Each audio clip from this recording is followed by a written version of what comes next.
Hello，大家好，我係 Project Umbrella 嘅 Marco。Hello，大家好，我係 Project Umbrella 嘅 Boris。Boris，咦，其實我想好奇問一問先，喺加入 EXA 之前，你係做緊邊一行嘅咧？主要都係做啲服務性嘅行業啦。咁我有做過插花啦、開張花籃啊，咁啊花束啊，咁啊酒店啦，再之前做酒店啦，咁啊仲有係地產代理我都做過嘅。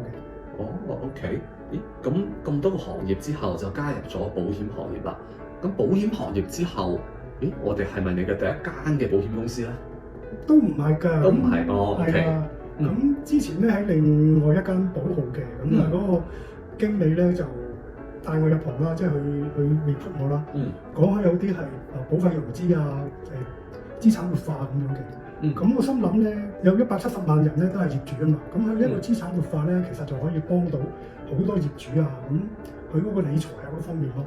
初經理未同我講嗰陣時咧，咁我其實都好誤解呢個行業嘅。咁我收到有啲卡片啦，咁啊咩理財策劃啊，咩理財顧問啊，咁當時佢亦都冇同我講喎，咁我心諗係咪都係改咗嗰個 title 咧？咁你咪始終都係做人壽啊、做醫療啊嗰啲咯。咁原來唔係嘅，咁真係一個理財策劃。咁但係之前就真係冇人同我講。OK。所以其實係喺你舊嘅嗰間保號啦，嗰個經理帶咗你入行之後，你先發現原來保險係可以做到好多嘢嘅。係㗎，咁 MPF 啦，咁啊有年金啦，咁真係我真係好多都唔知啊，唔識嘅，咁好多誤解咗啊，即係誤會咗啊，咁我就所以咪加入咗呢行，咁又希望可以更多人了解，而家一個保險行業係做到啲乜啊咁。OK， 了解。咁所以係因為可能你自己入行之前都有好多嘅誤解啦、誤區啦，其實真係唔係好了解保險究竟係乜嘢，甚至乎會唔會喺未加入之前見到有人同你講係保險 agent，你都諗佢唔係想銷售，係咪想 sell 我啲乜嘢咧？其實會有少少抗拒啦。亦都會㗎，咁真係嘅，咁都話佢哋派完卡片，咁佢冇繼續講其他嘢。咁咪淨係知道少個理財策劃啊咩嗰啲啦，咁啊變咗真係唔識嘅。OK。咁你加入咗舊嘅嗰間公司之後啦，其實你主要係做咗邊一方面嘅業務多啲咧？或者你係想做邊一方面嘅業務多啲咧？咁嗰陣時就諗住做一個資產活化啦，即係初都講啦，咁啊有成170萬嘅業主，係啊，呢個市場好大嘅，亦都真係可以幫到啲朋友可以有啲現金啊，咁又可以做其他嘢啊咁樣咯。OK， 所以你一開始入行嘅初衷其實係想向呢個資產活化嗰方面去發展嘅。即係包括呢個可能樓宇逆按揭啊呢一類嘅。係㗎，咁但係因為加息啦，咁你其實加咗息咧，咁呢個市場就比較係難㗎啦，其實。咁加息，咁因為如果你低息，咁就可以有一個套戥啊，咁樣可以幫到嘅。咁但係因為你利息高咧，變咗你一個冇咗嗰個優勢啦，即係嗰個資產活化。OK， 明白。所以因為呢個市場嘅原因，令你覺得你一入行嘅嗰個初衷其實係有少少受到一個比較大嘅打擊。可以咁講啦，又係加息啦，都係。咁係咩驅使你覺得其實喺可能舊嘅公司度冇真係做到啲咩成績，但係你仲係想試，仲係想做，去揾到我哋嘅咧？咁無意中咧就睇到都係 Project Umbrella 嘅成員，咁啊有啲片嗰度睇到，咁 Angela，咁佢講嗰啲保險嘅業務咧，即係佢係會係好中肯啦咁樣，即係好嘅會講，唔好嘅會講，即係唔係話淨係講保險點樣好，即係或者係儲蓄啊，或者係講醫療啊嗰啲咧，咁所以變咗都好正面嘅喎，即係唔會話偏一邊咁樣，即係會俾到一啲真係好嘅信息，咁俾到大家睇到。所以其實係嗰種客觀性、中立性嗰種，或者可以咁講，好誠懇。就吸引到你，你覺得其實你都仲想試呢個行業，但可能想揾一個更加合適嘅土壤啦。係啊，因為佢咁咪一路睇，咁咪睇。佢有一次咧又講report 啦，因為佢話如果大家有興趣有呢方面真係想發展嘅，咁可以聯絡我啦咁樣。咁我所以聯絡咗佢嘅。OK， 咁我知道你聯絡咗佢之後啦，後嚟就喺我哋團隊入邊嘅呢個又認識咗阿 Dominic 啦，亦都係你而家嘅直屬嘅呢位經理啦。咁後嚟你又發現，其實 Dominic 嘅嗰個路徑有可能同你更加夾，係咪？係啊，因為其實我都做過一本書仔嘅，咁啊講年金嗰啲，因為退休人士咁可能淨係得嗰個強積金，咁大家都知啦，咁嗰個強積金咧係用唔得幾多年嘅。咁你都係啦，咁睇到阿多明尼嘅片，咁啊講介紹年金嘅，咁我先至又係認識多咗年金咯。所以你又發現，其實年金都係一個工具，可以幫到你身邊嘅朋友啦，去活化佢嘅資產，去令到佢嘅資產可以永遠咁樣唔好話永遠啦，可以細水長流，一路長用長有，而唔係就變咗一潭死水咁樣。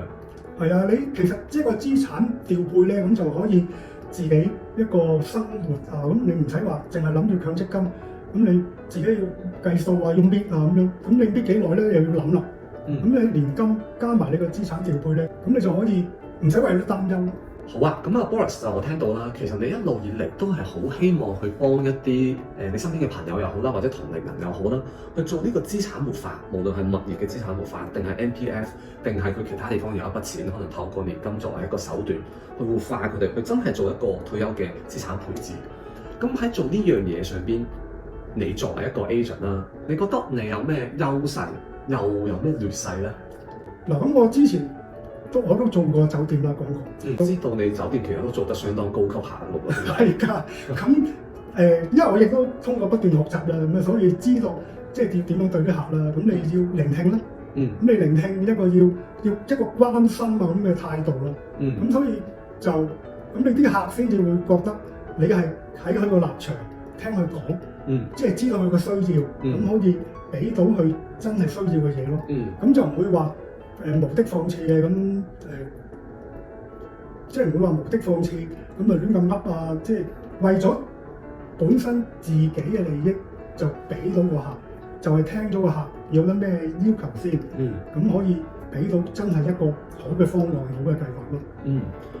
我諗呢一點其實都好重要嘅，可能除咗你本身係好識得去聆聽啦，識得去關顧呢個客戶嘅需求啦，另外一方面就係可能你嘅人生經驗本身，其實你都知道個客戶其實面臨緊啲咩嘅問題，即係比起一啲可能叫做較為後生啲嘅 agent 啦，其實佢未必經歷過嘅，佢未必經歷過嗰一種嘅，咦，我準備退休啦，我有啲錢，但係我又唔知係咪可以夠過世嘅嗰一種彷徨感，嗰一種嘅無助感。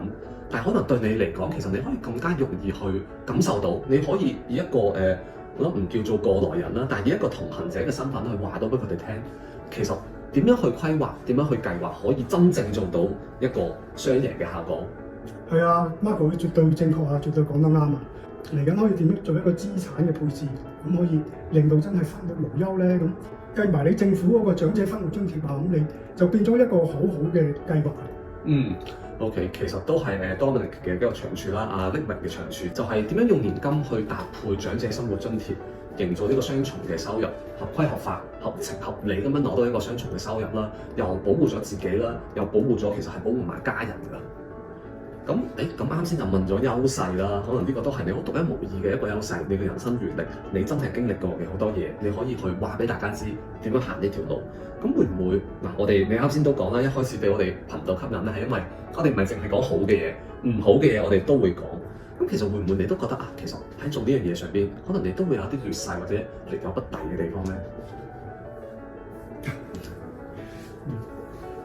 因為其實我經驗淺啦，其實我都話係我雖然係做咗本書仔嘅，咁其實都好多改善嘅地方。咁所以咧就會呢個都要一路都學習緊嘅。咁啊一路都學習緊啦。咁頭先我講咗啦，我都係終身學習嘅。咁即係一個好學，咁你可以幫到你嗰個經驗不足咯。明白。其實我諗呢個係我諗唔止係你啦，可能所有入行嘅新人其實都會面臨一個問題，就係一開始一定係經驗不足嘅，因為我知道啦，你過往嘅經歷好豐富啦，各行各業其實都做咗好大嘅成就出嚟嘅。但係嗰啲經驗對保險嚟講未必完全適用嘅，因為保險對大部分人嚟講都係一件好新嘅事情啦，即係做保險係一件好新嘅事情。咁呢個係正常嘅。其實我哋都經常強調啦，其實最重要就係學習，真係最重要就係慢慢去學習。咁但係喺學習途中，咁你都要有客源㗎，都要有客戶揾你㗎。咁呢個時候，如果你暫時嘅經驗不足，其實就係團隊去用翻我哋嘅專業知識、我哋嘅經驗去幫翻你。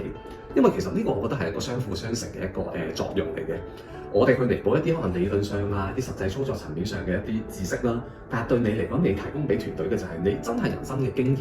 呢啲嘢係無論我哋點樣去都未可能有到嘅呢啲經驗啊嘛。但係呢啲經驗先係對一個客戶真係最實際，佢會關心、佢會重視嘅嘢。你知道，其實我哋都只不過係靠估㗎咋，但你係真係知道㗎嘛。所以其實係一個互補啊、各取所長嘅一個咁樣嘅化學作用啦，我覺得。係咯，都係一個相輔相成啦。咁因為亦都有一個專業嘅團隊啦，即係我初初都講都係睇到啲片啊咁樣，即係好有經驗㗎。咁即係好多啲個案分析啊咁樣可以做得到出嚟。明白。好，咁我哋就了解多咗 Boris 好多啦。但我都仲係好想問一個問題。嗱，Boris，其實你過往嘅經歷啦，好多唔同嘅行業啦，但係你喺酒店業嗰度其實取得咗好高嘅成就㗎嘛。其實以你喺酒店嘅資歷背景，如果你真係想做某一個行業，其實你返酒店業一定係可以有唔少嘅人都爭住請你啦，都揾到唔少嘅錢嘅。好老實講，咁點解會喺呢個時候你覺得其實我要跳出嚟，唔再做以前嘅嗰啲行業，我想去保險業咧？我知你一開始都答咗少少，但我都仲係想問多啲。係好啊，咁呢個保險嘅即我做保險咧，就係可以幫到更多嘅人啦。因為唔會話一知半解啊，一啲誤解啊咁而錯過咗啲機會啊嘛。咁希望大家都知道一個保險行業可以幫到你退休啊，有啲儲蓄計劃幫到你啊。咁啊當然啦，有啲係投資嘅，咁啊真係一個理財嘅行業嚟嘅，就唔係話我淨係人壽或者係淨係儲蓄啊呢啲咁。OK， 所以其實對你嚟講就未必真係話我一定要好快喺保險業賺到唔知幾多錢，唔係嗰一回事嘅。係㗎，雖然話啲佣金或者好嘅，咁但係以一個新入職嘅嚟講咧，相對你其他行業咧，你就變咗你會係有一段時間你要經過咯。OK， 所以其實你都預咗係一開始可能係一個學習期、成長期，係一個經過緊嘅咁樣嘅時間。係啊。OK， 明白。好，咁啊，今日 Boris 都答咗我哋好多問題啦。咁我諗咧，我哋下次都仲會再有機會嘅。我哋今日講住咁多先，拜拜。拜拜。